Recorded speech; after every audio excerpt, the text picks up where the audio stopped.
अस्सलाम वालेकुम रहमतुल्लाहि व बरकातुहू। आज ये प्रेस मीट रखी गई है। कल 6 तारीख के दिन शाम में हमारे सदर ऑल इंडिया मजलिस इत्तेहादुल मुस्लिमीन के सदर जनाब बैरिस्टर रसूलुद्दीन अवैसी साहब जो है शोलापुर आ रहे हैं और कल शाम में 6 से लेकर 10 तक यहाँ पे जलसे का प्रोग्राम है। कौन सा ग्राउंड? पनगल स्कूल में वहाँ के ग्राउंड में जलसे का प्रोग्राम है। तो मैं शोलापुर की आवाम से अदबन गुजारिश कर रहा हूँ कि आप लोग ज्यादा से ज्यादा तादाद में आके मजलिस इत्तेहादुल मुस्लिमीन का साथ दीजिए और इस जलसे को कामयाब करिए। और ये भी बोलना था कि हम लोग शोलापुर से हम 22 उम्मीदवार को मजलिस इत्तेहादुल मुस्लिमीन यहाँ से टिकट दी। अल्हम्दुलिल्लाह 14 नंबर, 16 नंबर, 17 नंबर वार्ड और 20 नंबर वार्ड, 22 नंबर वार्ड और 8 नंबर और 18 नंबर, ये इतने वार्डों से हम पूरे 22 कैंडिडेटों को हम टिकट दिए। फिर मैं शोलापुर की आवाम से अदबन गुजारिश कर रहा हूँ कि ज्यादा से ज्यादा वोट देकर मजलिस इत्तेहादुल मुस्लिमीन को और असद साहब, अकबर साहब के हाथ को मजबूत करिए। आप लोग और कुछ आपकी बात रखना चाहते तो बोल सकते हैं इंशाअल्लाह। अकबर साहब, सबसे पहले तो ऐसा मुद्दा है कि यहाँ पे एमआईएम में बहुत सारे घड़ामोड़ी हो गए पिछले 2 महीनों में जी। तो ये घड़ामोड़ी को देखते हुए फारूक शाफी साहब ने क्यों इस्तीफा दिया इस पद से, क्या वजह है? देखिए, घड़ामोड़ी जो भी हुआ, हम फारूक शाफी साहब को ओपनली हर काम करने के लिए उनके हाथ में हर चीज रखे थे और फारूक शाफी साहब भी खुद अपने से भी बोले। अब उनका क्या इश्यू है वो चीज वो बताना नहीं चाह रहे, तो ये चीज दोनों ही बता सकेंगे बेटर। हम आज भी हम हमारे साथ बोल के हम सोच रहे हैं और आगे भी अगर फारूक शाफी साहब चाहे तो जमात बिल्कुल उनको वेलकम करेंगे। राजीनामा एक्सेप्ट नहीं हुआ एक, तो दूसरा उनको डायरेक्ट मैं रिजाइन कर रहा हूँ बोल के बताए, तो ऐसा है। हमारे तरफ से राजीनामा एक्सेप्ट नहीं हुआ। आपको खुल के नहीं बताया क्या? नहीं बताया, खुल के नहीं बताया। छोटे मोटे थोड़े इश्यूज थे जो कि हम बैठ के सॉल्व कर सकते थे, लेकिन उनका असल मुद्दा क्या था हमारे को ये पता नहीं। अभी आने वाले कल में उनकी गुना में आपके विरोध में उनकी सभा है। देखिए, तो विरोध लगता है नहीं साहब, ऐसा विरोध में नहीं। डेली जब से वो गए रोज एक बात चल रही कि फारूक भाई वो पार्टी में जा रहे हैं, फारूक भाई ये पार्टी में जा रही। हाँ, मैं ये समझता हूँ कि कल भी वो कोई सभा नहीं है, ये कुछ बातें हैं, अफवाहें हैं। अगर हुआ तो देखेंगे, सामने रहेगा जो भी। अगर वो कुछ स्टेप ले रही तो वो उनका पर्सनल है, मजलिस इत्तेहादुल मुस्लिमीन से कोई उसका ताल्लुक नहीं है। फारूक भाई शाफी जाने की वजह से पार्टी को क्या फर्क पड़ेगा? फायदा होगा, नुकसान होगा? देखिए 2 चीज है, फायदा नुकसान का तो आप लोग भी बोल सकते हैं। फारूक शाफी साहब जाने से जमात में ऐसा है कि कोई भी यहाँ पे 2014 से देख रहे हैं आप लोग, मजलिस इत्तेहादुल मुस्लिमीन है, हम 2 MLA लड़े, कॉर्पोरेशन लड़े, वो टाइम भी कोई सदर थे।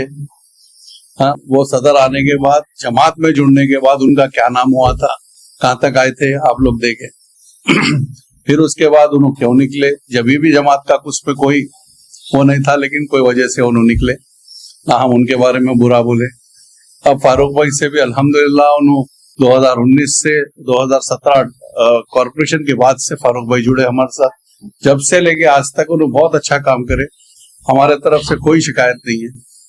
हाँ, ये बात है आप जैसा बोल रहे हैं कि 2 दिन पहले जो उन्होंने इस्तीफा देने से थोड़ा पब्लिक में बातचीत चली, लेकिन ये भी बातचीत चली कि 2 दिन पहले फारूक शाफी साहब हाथ छोड़ के नहीं जाना था, कि अवाम उनके साथ जुड़ी हुई थी।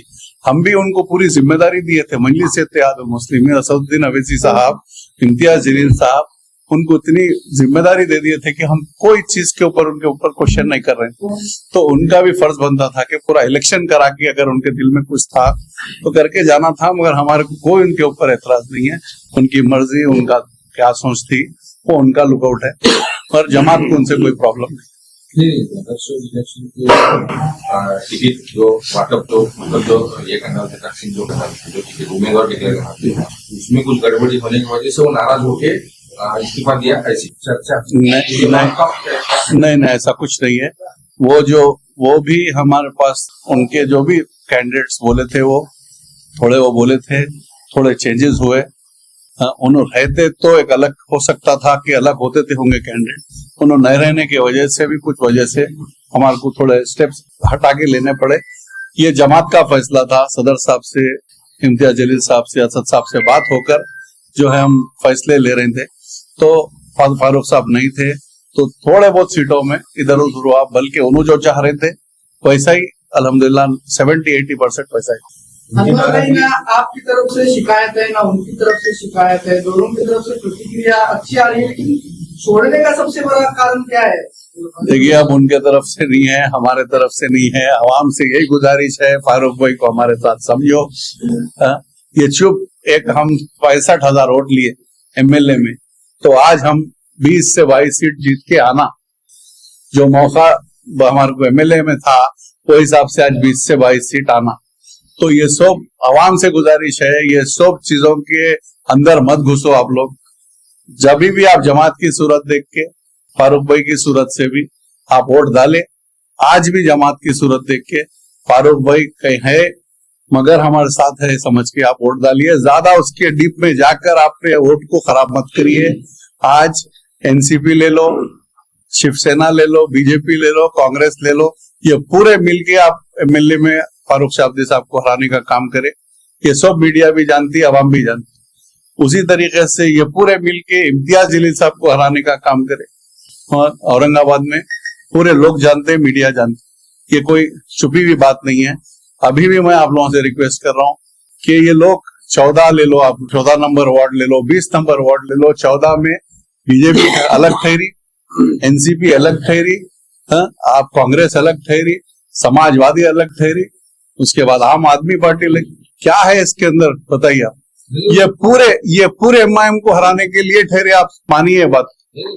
20 में कार्यकर्ता जो थे, ठीक है, वो भी बात भी आता हूँ। 20 में जो है 20 वार्ड में एनसीपी ठहरी, कांग्रेस से भी कुछ उम्मीदवार ठहरे, बीजेपी। आप पूरे हिंदुस्तान की हिस्ट्री देख लीजिए, आप कोई मुसलमान को टिकट नहीं देते। आज 20 में 3 मुसलमान 4 मुसलमान को आप सीट दे रहे। क्या है, क्या रीजन है इसमें? खुला आपकी बात को मैं मान रहा हूँ, थोड़े लोग नाराज होके हमारे से ऐसा हुआ, उनके पास सीट लेने को भी लोग नहीं थे। आखिरी दिन 30 तारीख के दिन हुआ ना ये, तो क्या अगर अच्छे उम्मीदवार रहते तो क्या हमारे जो हम बिल्कुल मानते हैं, हमारे पास 100 बुत्ती लेवल के लोग थे, कैडर था हमारा, उसमें से कोई नाराज हुए। लेकिन आपके पास एनसीपी ले लो या दूसरी पार्टियों में ले लो, अगर आपके पास अच्छा कैंडिडेट रहता तो क्या हमारे कैंडिडेट को ले देते? पहले ही दे देते थे आप सीट। आपने कैंडिडेट नहीं थे देने के लिए, जैसा चांस मिला हमारे लोग जो नाराज दिखे उनको पैसों से उनको जो है हम सीट देते। वो नाराज है, इंशाल्लाह वो अभी वापिस आएंगे, मैं वादा कर रहा हूँ इंशाल्लाह। अनवर साहब, आपका कहना है कि सब मिलकर इन 2 हस्तियों को हराने की कोशिश की और हरा दिया। अभी इस बार भी ऐसे ही होने वाला है ना? क्या आपको ये नहीं लगता? अभी तो ऐसे नहीं है कि एमआईएम के साथ में कोई और दूसरे नहीं है, वो तो बाकी सभी है। कौन सा बोल रहे हैं? बाकी वाले आप बोल रहे हैं ना, तो अपने कांग्रेस थी, ये थी, वो थे, हर पक्ष था। अभी भी तो हर पक्ष है। तो मैं क्या पूछ रहा हूँ आपसे, 14 नंबर और 20 नंबर में कौन जीते थे लास्ट इलेक्शन में कॉर्पोरेटर में? बताइए आप। वो एमआईएम जीती थी। तो आज पूरे पार्टियां अलग ठहरने का मकसद क्या है? हम तो यही सोचे जो 14 में हुआ उससे बेहतर एमएलए में हुआ, 14 में होने के बाद कॉर्पोरेशन हुआ, कॉर्पोरेशन से बेहतर एमएलए में हुआ, तो एमएलए से बाद अब कॉर्पोरेशन में और भी बेहतर होगा सोचेंगे हम। हमारे तो मकसद यही रहेगा एमआईएम का, हम यही है। आप लोग 4 अलग अलग होके लड़ने की वजह क्या है? क्यों आप स्टेट लेवल पे आप बीजेपी का सीएम और एनसीपी का डिप्टी सीएम, शिवसेना के मिनिस्टर्स सब है, यहाँ आके आप अलग क्यों लड़ रहे भाई? तीन पार्टियां पूरे छोड़ो ना, पूरा महाराष्ट्र तोड़ दो आप लोग, उसके बाद बोलो बिल्कुल आवाम आपको वोट डाली। आप एक जगह आके करने का रीजन क्या है? आप एमआईएम को नुकसान करना चाहते, बस यही उन लोगों का मुद्दा है। सर, अंदरूनी गुट पर भी एमआईएम को भारी पड़ने होती है। कोई गुटबाजी नहीं है। जो लोग थोड़े नाराज थे, आप लोग पूछे सो, वो 1-2-3 लोग हैं, वो लोग अलग अलग उसमें जाके जिस तरीके से मैं बताया, वो लोगों ने कैंडिडेट नहीं थे, हमारे लोगों को बुला के भड़काए दिए। इंशाअल्लाह ताला मैं बोल रहा हूँ, तो लोग भी हमारे पास वापस आएंगे इंशाअल्लाह। कल असदुद्दीन अवैसी साहब के जलसे के बाद कैसा माहौल चेंज होगा, जो लोग नाराज होके गए वो भी इंशाअल्लाह हमारे पास आ जाएंगे। टिकट बंटवारे को लेकर क्या सवाल करना चाहिए? क्योंकि जो चर्चाएं हो रही है वो आप भी जानते हैं और पूरे मीडिया भी जानते हैं, उसको लेकर बड़ा खुलासा जनता के सामने देखिए, सामने आप रखिए। बिल्कुल बिल्कुल, आप जो है खाली ये शोलापुर का मुद्दा नहीं है, पूरे महाराष्ट्र का ले लो, इंडिया में भी तकसीम जो है सीटा जब बांटे जाते तो हर पार्टी में ये प्रॉब्लम होता कि एक सीट रहती, कई उम्मीदवार रहते, एक को ही मिलती सीट। आप कने आए होंगे, शोलापुर नहीं महाराष्ट्र के हर कोने से आए होंगे। मैं सुना वो मुमरा का बड़ा एमएलए है, उसके खिलाफ भी बहुत बड़ा प्रदर्शन करे, जबकि उसको इतना मानते एमएलए। तो हम तो वैसा तो नहीं है, हमारा एमएलए नहीं है, मगर फिर भी हमारे चाहने वाले इतने हैं कि हम यहाँ पे एक सीट पे 10-10 उम्मीदवार थे, हम एक ही को दे सके। उसके ऊपर बातें बहुत हुए, लेकिन हम जो बेहतर है हमारे लिए, जमात के लिए, हम सदर साहब से, असद साहब से बात कर इम्तियाज जलील साहब से बात कर फैसला लिया। ओवैसी साहब आ रहे हैं तो आप इन्वाइट करेंगे शामिल साहब को? देखिए, हम तो इनवाइट करेंगे बिल्कुल, अगर वो आना चाहें तो मोस्ट वेलकम है। हम असद साहब को समझा के करके हम बिल्कुल उनको पार्टी में लेने के लिए तैयार है। स्थानिक प्रश्न ऐकण्यासाठी येत आहेत का ते निवडणुकीसाठी येत आहेत? जी जी, यहाँ लोकल का जो बात है उसके स्टार है, कई का स्टार है बोलते हैं। हाँ देखिए, लोकल प्रश्न आहेत ते ऐकण्यासाठी येत आहेत का निवडणुकीसाठी येत आहेत? इलेक्शन के लिए आ रही है और कुछ नहीं नहीं, देखिए असद साहब कभी भी कहीं कुछ भी इलेक्शन हुआ तो पूरा स्टेट लेवल फिरते, और उसी तरीके से वहाँ गोवंडी में करे, फिर कहीं और करे, अब नांदेड़ करेंगे, वहां से ही आएंगे हमारे पास। तो ऐसा स्टेट लेवल पे हर जगह जा रहे हैं, वैसे ही आएंगे।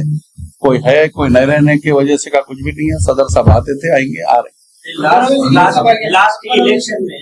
लास्ट इलेक्शन में जो प्लानिंग बनाया गया था और पूरा हैदराबाद की टीम ने यहाँ पे अपना पूरा उसका ये किया। जी अल्हम्दुलिल्लाह, वैसे इस मरतबा क्या है? अल्हम्दुलिल्लाह अभी हमारे 50 लोग हमारे कॉर्पोरेटर्स हैदराबाद से, हमारे बड़े भाई अरफात साहब जो याकुतपुरे के इंचार्ज है, हैदराबाद के याकुतपुरा एमएलए कॉन्स्टिट्यूंसी के इंचार्ज है, इनको भी यहाँ पे जिम्मेदारी देके सदर साहब भेजे।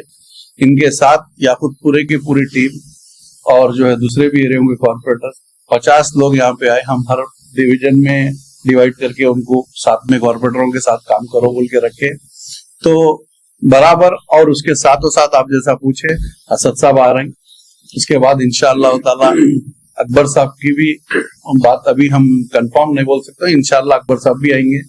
और माजिद हुसैन साहब हमारे एमएलए साहब है, वो भी 2 दिन यहाँ पे टाइम देंगे, 10 तारीख, 11 तारीख या 11 तारीख 12 तारीख को भी बताऊंगा। तो हम तो हमारी पूरी ताकत, चाहे कोई सदर पहले थे सो थे रहेंगे या नहीं रहेंगे, उससे ताल्लुक नहीं है। हम हर टाइम इसी ताकत से लड़ते थे और इसी ताकत से लड़ेंगे। पिछले चुनाव में आपके पार्टी ने जो एजेंडा रखा तो उसमें भी कितने परसेंटेज विकास काम हुए? आपने जो जबान दी थी वो कितने मुकम्मल मिले और इस बार का एजेंडा क्या है? देखिए, उस टाइम भी थोड़े काम हुए, उसके बाद जो हमारे सदर थे, कुछ जो भी हुआ आप लोगों की नजर में है, सब जो भी हुआ था, उसके बाद देखिए उन्होंने कुछ गलत स्टेप लिए थे। जो पहले के जो 14 के बाद कॉर्पोरेशन हुआ, कॉर्पोरेशन के बाद वो कुछ गलत स्टेप लेके कुछ हादसा करे, उसके बाद उनको पार्टी से वो कर दिए थे। तो वो जो है 7 जनों को लेके वो कॉर्पोरेशन के कॉर्पोरेटर्स को लेके हट गए, उस वजह से भी हम बराबर तरीके से काम नहीं कर सके। मगर अब हम यही सोच के रखे कि मेरा कोई पसंदीदा, आपका कोई पसंदीदा नहीं, जमात को जो चाहने वाला रहेगा वैसे कैंडिडेटों को हम चुन के लाएंगे, और जमात के फैसले पे क्या डेवलपमेंट होगा आपके एजेंडे में इस बार? ठीक है, डेवलपमेंट तो हम, अब ये कॉर्पोरेशन इलेक्शन है, हमारे को बड़ा मुद्दा नहीं है कि हम एमपी लेवल पे क्या काम करेंगे, कॉर्पोरेटर लेवल पे क्या काम करेंगे। सिटी लेवल पे ही हम ये सोचे हुए है कि पानी का बहुत बड़ा मसला है। मैं ये सुना कि कई एरियो में रात में 12 बजे के बाद पानी आता, इसके ऊपर तो कॉर्पोरेशन में लड़ सकते ना। और एमआईएम का यही है कि हम लड़ते, हर एक से लड़के काम कराते, तो इंशाअल्लाह ताला जो मजलिस में आता है उसकी ताकत वैसी बढ़ जाती, लड़के वो भी काम करेंगे। और जिस तरीके से ये आगजनी का हादसा हुआ था उसमें फायर वालों का कितना की मतलब बैकलॉग्स थे कि उनके पास कई चीज नहीं थे, ये भी सब बल्दिया के उसमें आता है। इसके ऊपर हम बात करेंगे, इसके ऊपर उसको स्ट्रॉन्ग करने का, अगर आग लगी जितना बड़ा हादसा हुआ ऐसा हादसा फिर नहीं हो, उसके लिए क्या करना है हमारे कॉर्पोरेटर्स करेंगे इंशाल्लाह। और ऐसे आपने बताया था कि एक गरीबों की खिदमत के लिए एक फ्री का हॉस्पिटल खोलेंगे, आप आज तक तो कुछ उसके बारे में हुआ? देखिए मैं वही बता रहा हूँ कि ऐसा होते रहा।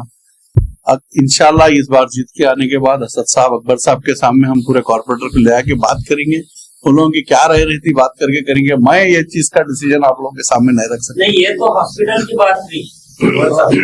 लास्ट टाइम खुद असद साहब ने ये बताया था कि जो भी कारपोरेटर हमारे म्युनिसिपल कारपोरेशन में आएंगे उनसे हम हर महीने 2 महीने में एक मरतबा उन्होंने क्या क्या काम किया उसका हम ब्यौरा लेंगे, उसके बाद फिर हम आगे के प्लानिंग बनाएंगे। तो उसके ऊपर तो कोई काम सही है साहब, हम असद साहब बोलते, असद साहब डायरेक्टली मेरे को यहाँ जिम्मेदार बनाए थे। मैं बराबर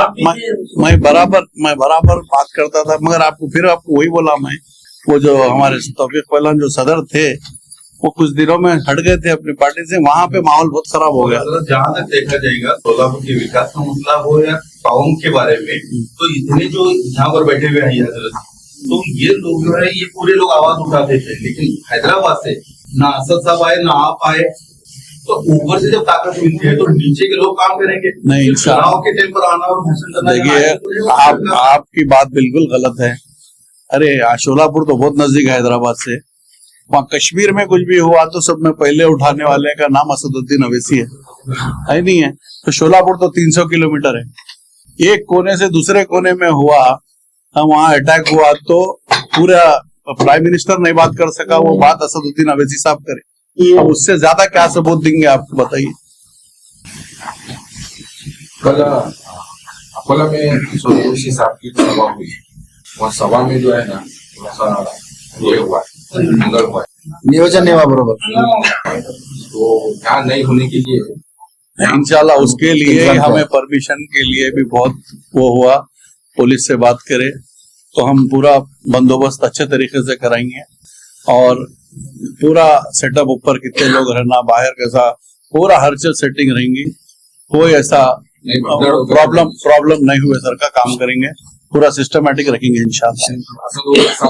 किया है उन्होंने वो नवनीत राणा को वहाँ पर जो है ना उन्होंने जवाब दिया कि 4 बच्चे पैदा करो या तो 8 बच्चे पैदा करो, आपको देना लगे। तो वो नवनीत राणा ने जो है ना आज एक जवाब दिया है कि एमआईएम पार्टी की जो मान्यता ही रद्द कर दो और एमआईएम पार्टी के अध्यक्ष को पाकिस्तान भेजो, ऐसा स्टेटमेंट दिया है नवनीत राणा। ये इसका जवाब सदर साहब ही देंगे आगे। आप भी पता नहीं, मैं इस बात के ऊपर मैं नहीं बोल सकूंगा, असद साहब को इसका जवाब देने दीजिए। ठीक है, मैं शोलापुर की हद तक, कॉर्पोरेशन की हद तक की बात मेरे से पूछिए, मैं बोल सकता हूँ। सोलापुर में अभी फारूक शकील साहब नहीं है, उन्होंने शहर और जिलाध्यक्ष पद से राजीनामा दिया, तो फिर ये जो पोस्ट वैकेंट हुई है उसकी जवाबदारी किस पर दी है? अभी ये इलेक्शन तक सदर साहब का, इम्तियाज जलील साहब का बोलना ये है, ये इलेक्शन हुए तक मैं एज ए इंचार्ज मैं हूँ यहाँ पे, और मेरे अंडर में ये काम होगा, पूरों को लेके काम करेंगे, मैं अकेला नहीं, पूरे अब जितना तुम लोगों सीट देंगे उनको लेके करेंगे। उसके बाद इलेक्शन के बाद फिर हम एक पूरों को बिठा के, मैं अकेला डिसीजन नहीं लूंगा, यहाँ के जितने जिम्मेदार, जिसको कॉर्पोरेटर मिला, जिसको नहीं मिला, जो हमारे जो 10-10 साल 15-15 साल से हमारे साथ काम कर रहे, उनको बिठा के हम एक डिसीजन लेंगे, एक कमेटी बनाएंगे, साहब के साथ, असद साहब के साथ, इम्तियाज जलील साहब के पास रखेंगे, वो हिसाब से हम सदर बनाएंगे, कमेटी बनाएंगे। साहेब मला सांगा, हिंदी में बोलो, मराठी समझ, बोलो समझ। शाब्दी साहब इधर थे,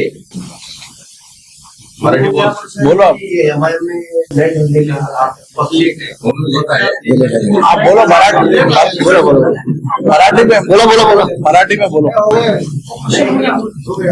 शाब्दी जे होते तिथं ते पक्षाचं काम करत होते, पक्ष वाढायचं तर काय गरज नाही, आम्ही बघितलो, पण जे काय तुमचे मागचे उमेदवार होते तसेच तुम्ही निवडणुकीला गेले उमेदवार कसं काय मागचे सगळे त्याच्यामध्ये करणार महापालिकेमध्ये परिषदेचा उल्लेख- फारूक साहब जब थे पक्ष बढ़ाने का काम कुछ नहीं किया उन्होंने, तो अब क्यों छोड़ गए ऐसा करके? और तो काम नहीं करे कुछ भी ऐसा काम नहीं करे नहीं। देखिए आज उनके भी चाहने वाले बहुत है, ठीक है, थोड़े हर एक के साथ थोड़ा अच्छा थोड़े बुरे चीज़ रहते, जो हुआ भाई।